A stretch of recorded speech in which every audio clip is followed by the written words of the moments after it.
Assalamualaikum warahmatullahi wabarakatuh. Innal hamdalillah nahmaduhu wa nasta'inuhu wa nastaghfiruh wa na'udzu billahi min shururi anfusina wa sayyiati a'malina. May yahdihillahu fala mudilla lahu wa may yudlil fala hadiya lahu. Asyhadu an la ilaha illallah wa asyhadu anna Muhammadar Rasulullah sallallahu alaihi wasallam wa ala alihi wa ashabihi amma ba'du.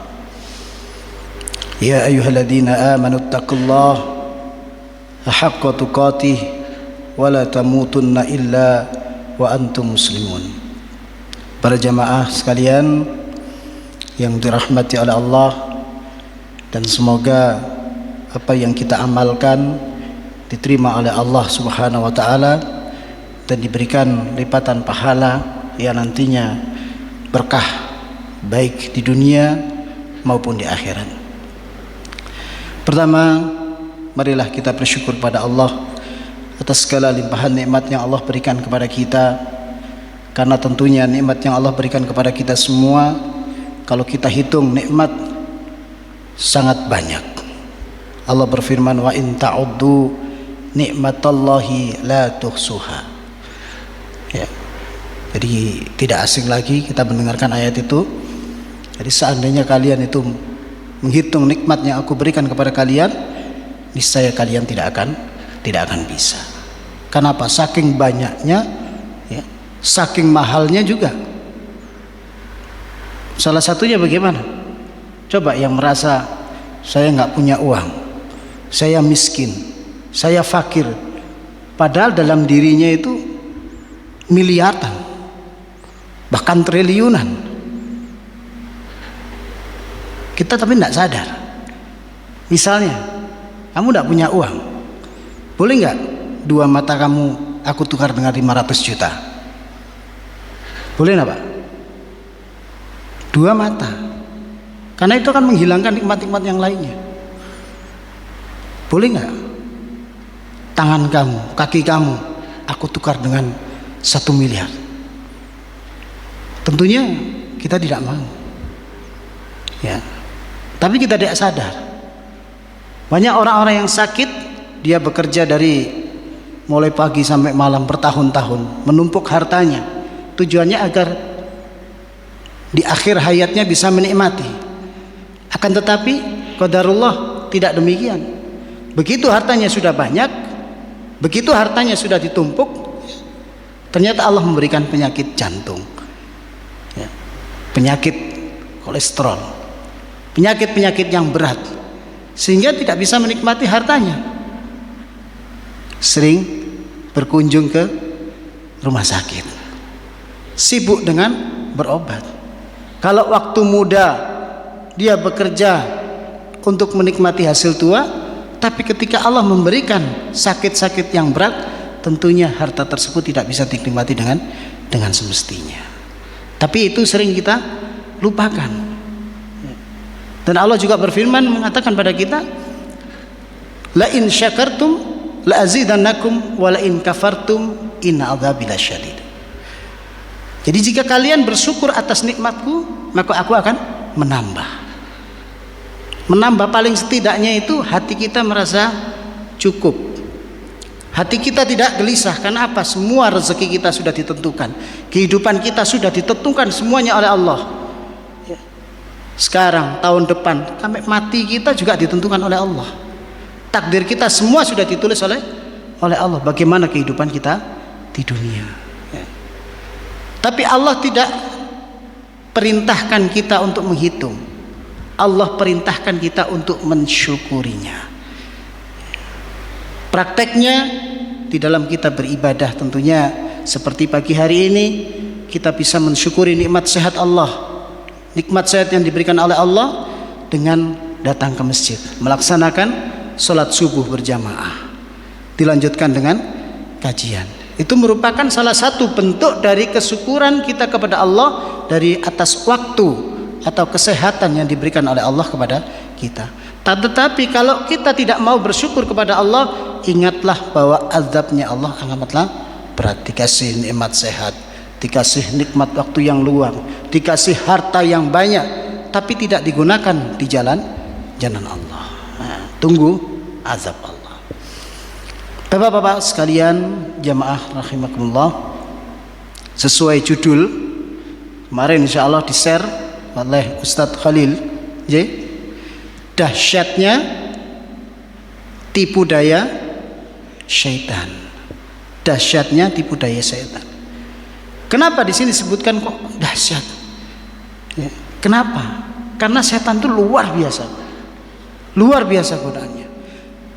Jadi kita melihat orang-orang yang tidak ibadah, tidak melaksanakan sholat, tidak mau zakat,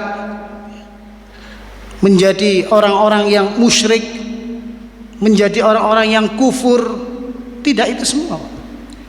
Kita yang di sini ahli ibadah, tiap hari sholat, melaksanakan sholat 5 waktu, tiap tahun mungkin bisa melaksanakan haji, tiap bulan umroh, menjadi penyampai, ya, menjadi ustadz, menjadi mubaligh, itu tidak luput dari godaan syaitan, dari tipu daya syaitan. Halus Pak, kelihatannya di masjid, kelihatannya sedekahnya banyak, setan halus masuk lewat riya, ingin dipuji. Ahli sedekah juga sama demikian. Tingkatan setan luar biasa. Jadi tidak yang digoda itu tidak, ada bagiannya masing-masing nanti itu. Ya, ada bagian setan, ada bagian masing-masing. Yang bagian nanti ke pasar ada sendiri, nanti kita sebutkan ya. Jadi tingkatan setan. Terus perlu kita ketahui bahwasannya setan, jin, iblis, ya, itu sama apa tidak Pak? Sama apa tidak? Kadang kita kan, wah itu setan. Tapi di ayat Quran ada iblis. Allah juga ada menyebutkan jin. Ya sama apa tidak? Ya. Nah, nanti kita bahas di sini. Jadi setan, jin, lalu iblis itu hakikinya sama. Mereka adalah dari golongan jin. Ya.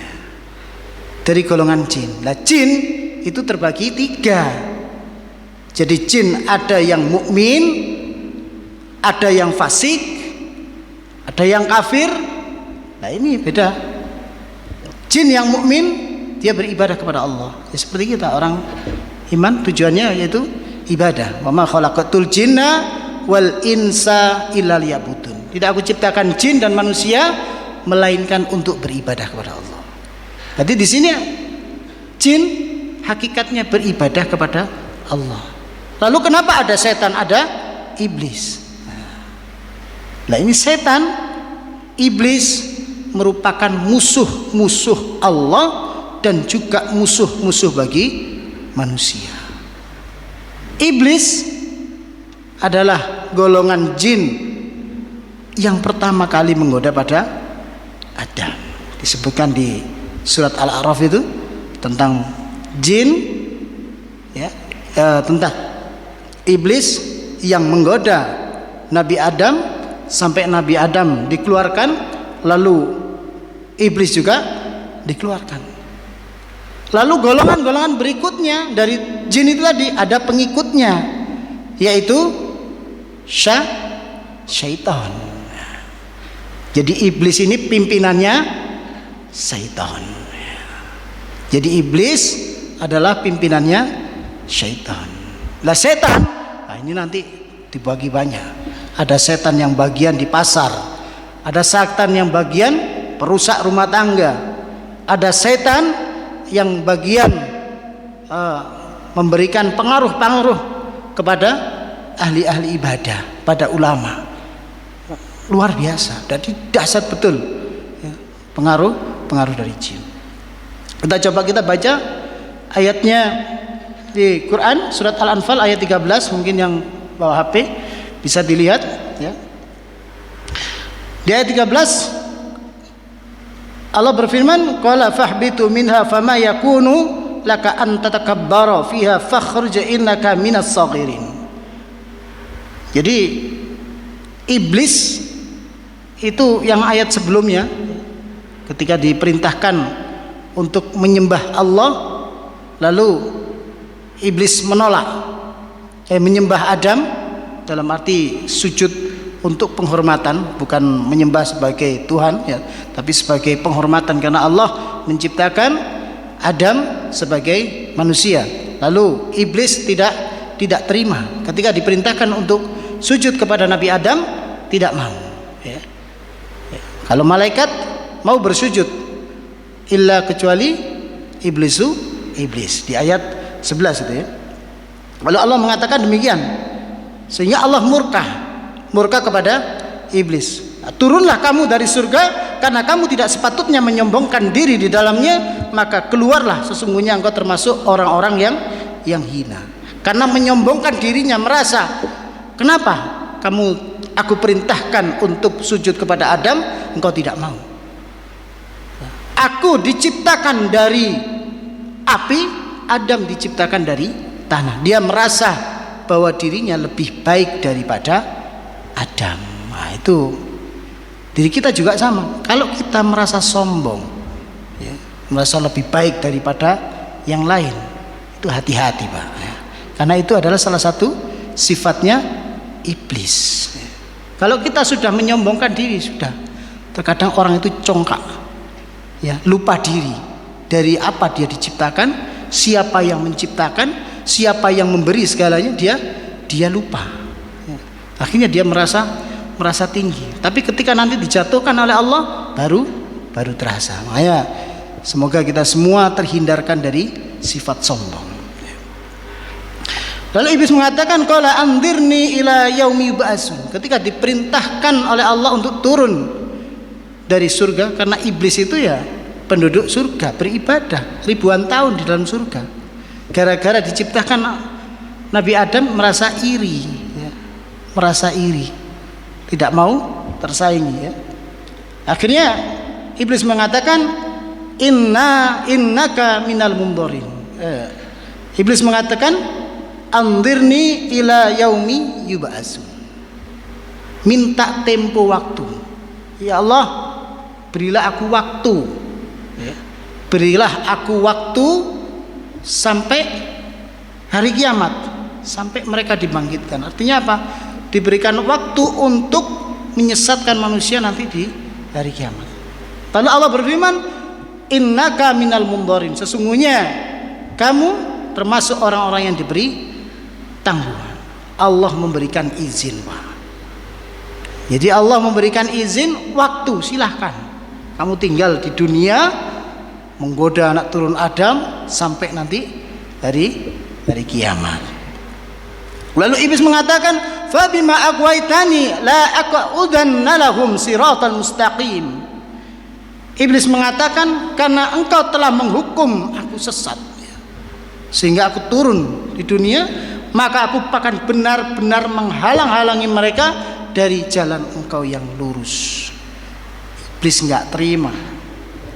Jadi iblis enggak terima kita di dunia bisa beribadah kepada Allah, bisa menyembah dengan pada Allah tanpa hambatan, tanpa gangguan, enggak terima ya. Ini sudah menjadi janji iblis dan nanti bala tentara. Summa la'atiyannahum min baini aydihim wa min khalfihim wa an aymanihim wa an sama'ilihim wa la tajidu aktsarahum syakirin. Aku akan menduduki mereka, mendatangi mereka dari depan ya, dari belakang mereka, dari kanan mereka dan dari kiri mereka, dan engkau tidak akan mendapati kebanyakan mereka orang-orang yang bersyukur ya. Jadi nanti hambamu anak turun Adam, aku akan menggodanya ya. Di sini ditafsirkan bahwasannya dari depan iblis atau bala tentaranya akan menanamkan keraguan tentang kehidupan akhirat, akan menanamkan keraguan tentang kehidupan akhirat.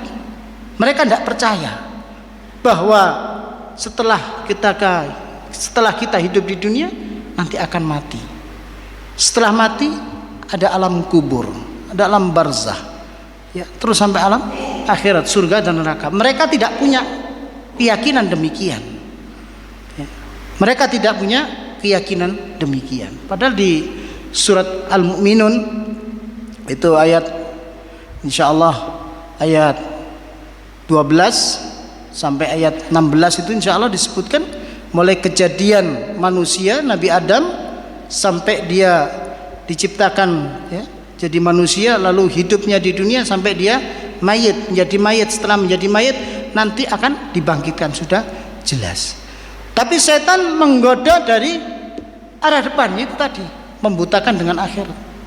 Banyak orang-orang yang mengatakan saya tidak sholat, ya. Kenapa sholat? Oh, nanti setelah mati ya sudah, nggak ada kehidupan lagi. Orang-orang kafir zaman demikian, dulu juga demikian, tidak percaya dengan berita-berita akhirat. Mereka tidak percaya. Mereka menganggap bahwa itu hanya bualan-bualan saja, ya. Kalau setelah mati ya sudah selesai. Lalu dari arah belakang, digoda dari arah belakang, itu membuat manusia terlalu mencintai dunia dan lupa dengan akhirat, ya.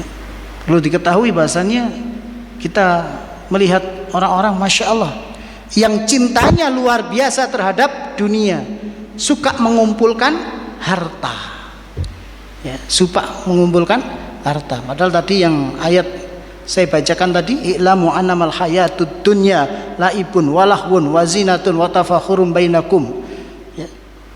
Yang di ayat akhir, wamal hayatud dunya illa mata'ul ghurur. Dunia tempatnya mainan, dunia tempatnya senda gurau, tidak kekal. Dan yaitu wamal hayatud dunya illa mata'ul ghurur. Kehidupan dunia hanya kenikmatan yang menipu, ya. Seakan-akan. Dan itu semua akan pasti kita akan tinggalkan. Banyak orang yang mengumpulkan dunia, sudah kumpul ternyata ditinggal mati lalu selesai, ya, hartanya yang dikumpulkan menjadi waris, ya. Jadi disenangkan dalam urusan dunia, cinta dunia sampai lupa akhirat. Lalu dari arah kanan membuat manusia menganggap amal soleh sudah tidak penting lagi. Tidak heran, Pak, kalau ada wali, ya, atau orang-orang yang sudah ma'rifatullah, mungkin mengenal Allahnya lebih tinggi sehingga sudah nggak sholat lagi, Pak. Ya. Sudah merasa paling dekat dengan Allah, sudah nggak perlu sholat lagi. Ada, ya. Saya punya teman-teman yang demikian, tapi orang-orang yang sudah tua, ya, itu nggak pernah sholat karena dia mempunyai keyakinan salah satunya itu, kalau sudah hati itu dekat dengan Allah ya sudah, nggak usah sholat, nggak usah itu sholatnya itu ada. Lalu dari arah kiri menghiasi kemaksiatan sehingga tampak indah, ya, dan diikuti banyak orang. Jadi kemaksiatannya itu tampak indah di hadapannya, dia nggak terasa, dia tersesat tapi nggak terasa. Lalu mengajak pengikutnya, ya, aliran-aliran yang naudzubillah min dzalik, ya, sampai mengikuti paham-paham yang di situ malah bertentangan dengan Allah Rasul. Ya, seperti tadi, dia tidak mengerjakan sholat, dia tidak puasa, tapi di situ ada pengikutnya juga banyak. Itu seakan-akan amalan yang dilakukan itu benar, itu baik. Ya, kenapa? Ya, itu tadi setan menggodanya dari kiri, membutakan itu semua. Ya. Luar biasa. Jadi daya goda iblis, daya goda setan itu luar biasa. Nabi Adam, manusia pertama kali yang sudah ditempatkan oleh Allah dengan kenikmatan yang luar biasa, itu saja bisa tergoda. Anaknya Nabi Adam, Qabil, Habil, karena iri, ya, merasa dirinya mendapatkan pasangan yang tidak sesuai, iri, akhirnya membunuh Habil. Siapa itu? Tidak lepas dari godaan syaitan. Menjadi ustadz, punya pesantren, diakui sebagai ulama, ternyata menghamili santrinya. Naudzubillahi min dzalik. Menghamili santrinya. Pejabat yang terkenal, tiba-tiba beritanya korupsi. Godaan setan luar biasa, Pak. Kelihatan rumah tangga yang harmonis, tiba-tiba selingkuh. Godaan luar biasa. Ini tipu daya iblis, tipu daya setan. Makanya kita harus waspada betul-betul. Hati kita betul-betul harus dijaga, betul-betul harus dijaga. Ya. Dalam kondisi apapun kita berusaha untuk menjaga, karena halus, Pak. Nanti kita bahas di bawahnya, nanti ada beberapa nama dari anak turun iblis. Ya. Biar kita nanti sadar, saya kok marah ini, saya kok marah dengan istri saya ini, saya kok bertengkar ini, siapa ini? Ada nanti namanya, ya. Saya kok jadi pedagang, kadang-kadang kok saya menipu. Nah, ini ada. Kita ke pasar lihat orang kok berantem, kok menipu, kok ngurangi timbangan, ya. Oh, dia tergoda oleh setan ini, ya. Ada, ya. Itu nanti bisa kenal. Jadi kalau kita kenal nanti enak. Oh, ternyata setan ini menggoda saya. Nah, dipaham, ya. Baik, ada beberapa nama dari anak turun iblis, ya. Kita bahas yang pertama, yaitu namanya Hinzib atau Hanzab, ya. Nah, itu yang digoda siapa? Semua, ya. Orang-orang ahli masjid ini yang digoda, Pak, ya. Orang-orang yang ahli masjid ketika mendengarkan sholat, ya, ketika mendengarkan azan, ketika bacaan imamnya digoda, makmumnya juga digoda. Hinzib atau Hanzab ini bertugas khusus untuk menggoda orang-orang yang sedang mengerjakan sholat, ya. Allah perintahkan di dalam surat Al-Mu'minun, ya, di ayat 2, walladzina hum fi sholatihim khashi'un. Allah perintahkan orang-orang yang di ayat sebelumnya, qad aflahal mu'min, sungguh-sungguh beruntung orang iman. Di ayat 2, walladzina hum fi sholatihim khashi'un. Siapa orang iman? Yaitu orang-orang yang ketika mengerjakan sholat mereka dengan khusyuk. Lah ini, karena perintah Allah demikian, iblis nggak suka, setan nggak suka. Iblis nggak suka, setan nggak suka. Jadi ada tugas khusus. Kalau semua presiden punya menteri khusus, menteri bagian goda orang yang sholat. Jadi dia punya keahlian khusus. Ya, iblis itu hidupnya lebih lama, lebih berpengalaman. Kita tidak bisa melihat iblis, kita tidak bisa melihat setan, tapi setan mampu melihat kita. Kehidupan kita sehari ini bisa dilihat oleh setan. Nah, ketika sholat juga sama, kita digoda. Digoda bagaimana? Satu, menjadikan pikiran kita melayang-layang. Kita digoda ketika sholat lupa dengan apa yang kita baca, kita nggak paham, ya. Kita berusaha untuk mengerti apa yang kita baca. Alhamdulillahirabbil alamin. Segala puji bagi Allah, Tuhannya semesta alam. Ar-Rahmanir Rahim, Maha kasih sayang, Maha pengasih lagi Maha penyayang. Maliki yaumiddin, zat yang merajai hari kiamat, ya. Nanti kita baca suratnya juga demikian. Berusaha, ya.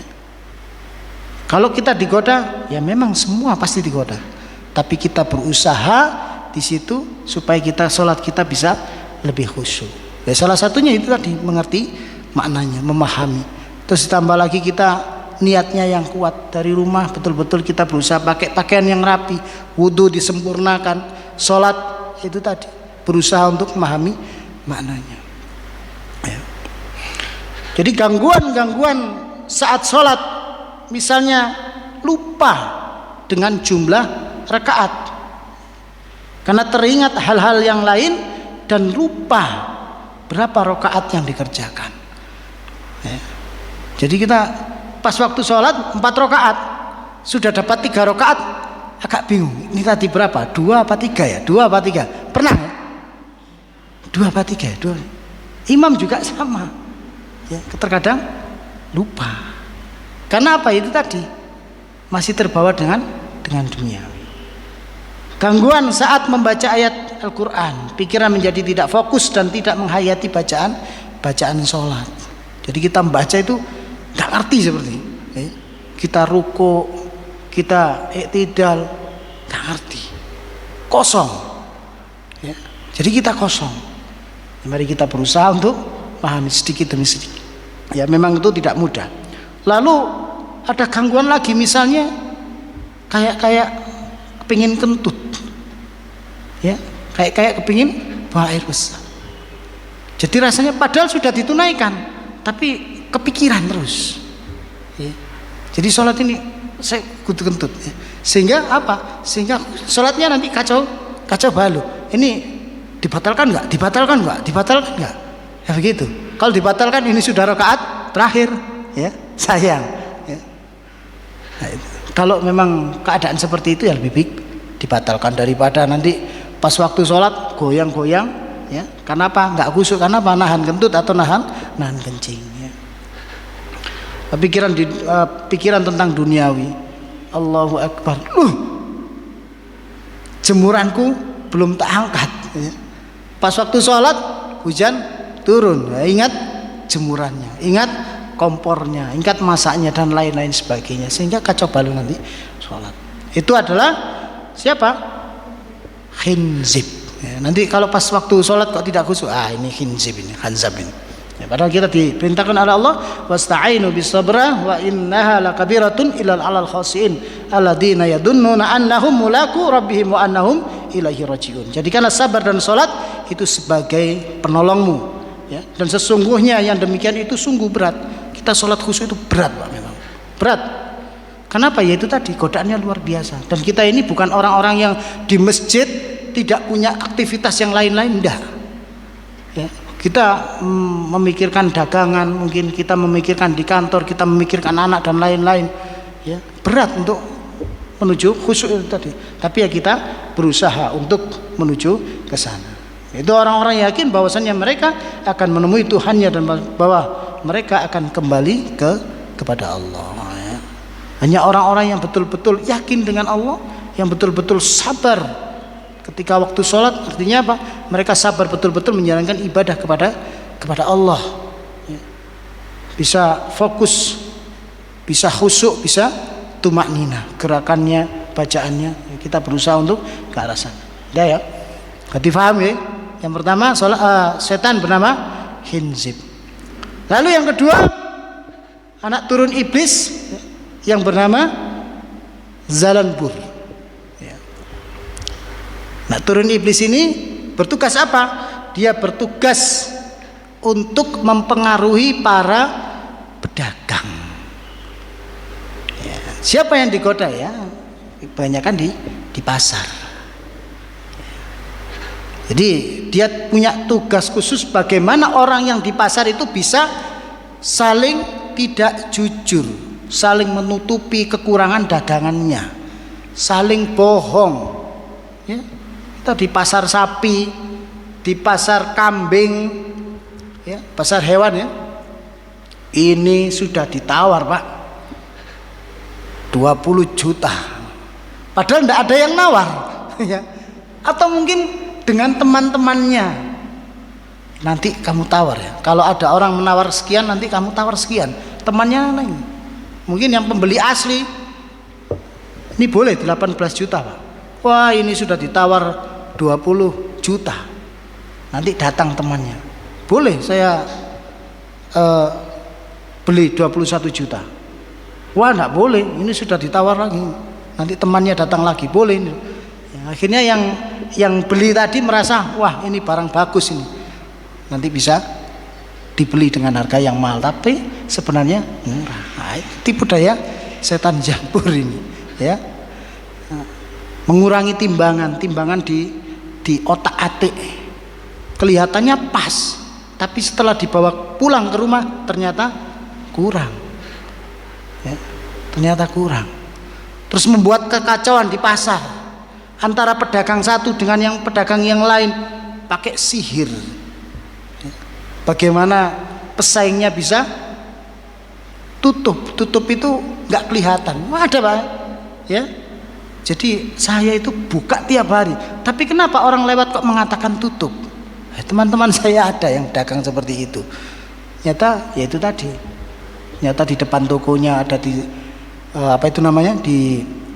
dikasih tanah kuburan, bunga dan lain-lain sebagainya. Itu pekerjaan setan Zalanpur. Padahal kita diperintahkan ketika berdagang itu supaya jujur. Innat tajara yab'atsuna yaumal qiyamah fajjan ran illa man ittaqallah wa bara wa sadaqa. Jadi sesungguhnya para pedagang akan dibangkitkan pada hari kiamat nanti sebagai orang-orang yang fajir, orang-orang yang jahat, kecuali pedagang yang bertakwa kepada Allah, berbuat baik dan berlaku jujur. Jadi ada ancaman tertentu bagi pedagang-pedagang yang tidak jujur. Jadi pedagang yang saling jujur maka akan mendapatkan keberkahan. Tapi sebaliknya kalau tidak jujur maka tidak akan mendapatkan keberkahan. Ya. Tokonya menjadi istilahnya di situ nggak berkah. Kelihatannya untung tapi semakin lama semakin habis. Lalu yang ketiga adalah setan dasim. Mungkin pernah dengar ya, setan dasim. Kenapa Pak? Dasim. Zal, sim, mim. Dasim. Setan ini bertugas khusus untuk menghancurkan rumah tangga. Ya. Padahal Allah sudah berfirman dalam surat Ar-Rum ayat 21, wa min ayatihi an khalaqalakum min anfusikum azwajan litaskunu ilaiha wa ja'ala bainakum mawaddah wa rahmah inna fi dzalika laayatin liqaumin yatafakkarun. Allah menjadikan kalian ya berpasang-pasangan ya. Terus di situ supaya apa? Supaya kalian itu lebih tenang, supaya kalian itu lebih kasih sayang.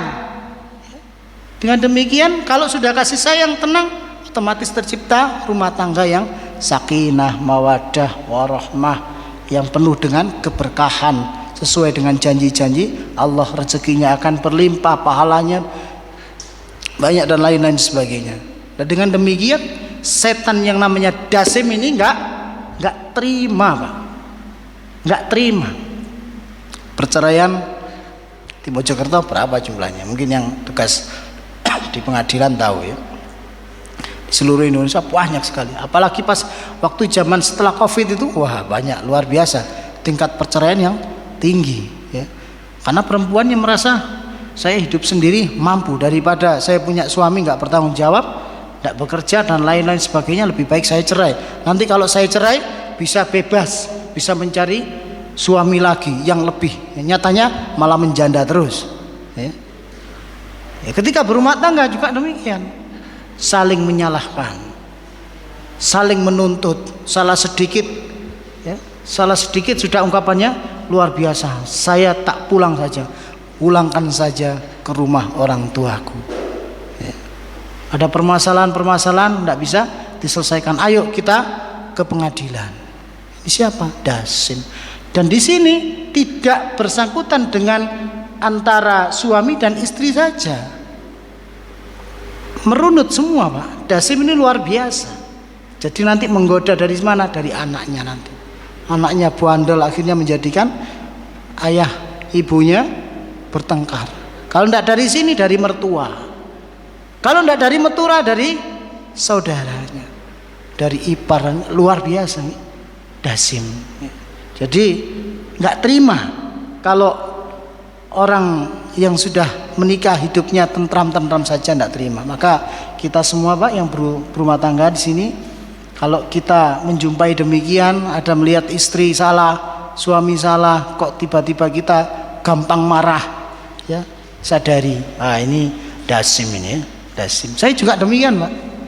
Saya juga demikian. Artinya apa? Ketika terjadi mungkin beda pendapat, ya, akhirnya saling marah. Ini Dasim mau berhasil ini.